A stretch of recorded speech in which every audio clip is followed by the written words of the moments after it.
എടാ നിന്റെ കയ്യില് കാറില്ലേ? നീ എന്നെ കൊല്ലം വരെ ഒന്ന് കൊണ്ടേക്കാവോ? എനിക്ക് അവിടെ ഒരു പ്രോഗ്രാം ഉണ്ടായിരുന്നു.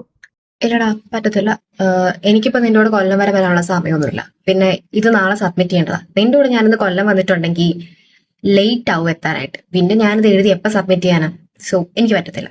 അതെന്താടാ നീ അങ്ങനെ പറഞ്ഞേ? നിനക്ക് എന്നെ കൊല്ലം വരെ കൊണ്ടാക്കുന്നേക്കാളും വലുതാണോ ഈ അസൈൻമെന്റ്?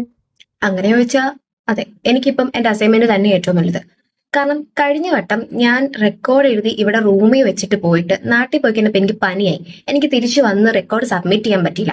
നിന്നോട് ഇവിടെ റൂമിലിരിക്കുന്ന റെക്കോർഡ് ഒന്ന് മാമിന്റെ കയ്യിൽ കൊണ്ട് കൊടുക്കുമെന്ന് പറഞ്ഞപ്പോൾ നീ എന്താ പറഞ്ഞത്? നിനക്ക് ട്രാൻസ് പ്രാക്ടീസിനെ തിരക്കാം, അതിനുള്ള സമയമൊന്നുമില്ല, നീ വന്നിട്ട് എങ്ങനെയാന്ന് വെച്ചാൽ ചെയ്തോ.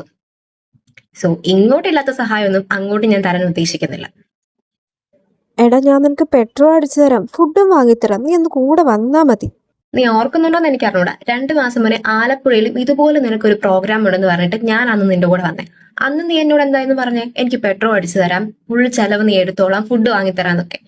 എന്നിട്ടോ പൈസ മുഴുവൻ പോയത് എന്റെ കയ്യിൽ നിന്ന്. പെട്രോളിന്റെ പൈസ ഞാൻ ചോദിച്ചപ്പോ നീ എന്താ പറഞ്ഞേ? നീ അത് തരാം, ജീപ്പേ ഇട്ടേക്കാം, അങ്ങനെ ഇങ്ങനെ എന്നൊക്കെ. എന്നിട്ട് നീ ഇവനെ തന്നേ ഇല്ലല്ലോ. ഈ ഒരു ചെറിയ പൈസയുടെ ഇഷ്യൂ വന്നപ്പോഴത്തേക്ക് നീ നമ്മുടെ ഫ്രണ്ട്ഷിപ്പ് ഒക്കെ മറന്നൂലേ? അപ്പൊ ഇത്രയും വാല്യൂ നീ നമ്മുടെ ഫ്രണ്ട്ഷിപ്പിന് തന്നിട്ടുള്ളൂല്ലേ? ഫ്രണ്ട്ഷിപ്പിന്റെ വാല്യൂ. നമ്മൾ ഈ ആലപ്പുഴയിലെ പ്രോഗ്രാം കഴിഞ്ഞ് വന്ന് പിറ്റത്തെ ആഴ്ചയായിരുന്നു നിന്റെ ബർത്ത്ഡേ. നീ ഓർക്കുന്നുണ്ടോ? പിറ്റത്തെ ആഴ്ച ബർത്ത്ഡേ സെലിബ്രേറ്റ് ചെയ്യാൻ വേണ്ടി നീ എത്ര പേരെ വിളിച്ചിരുന്നു?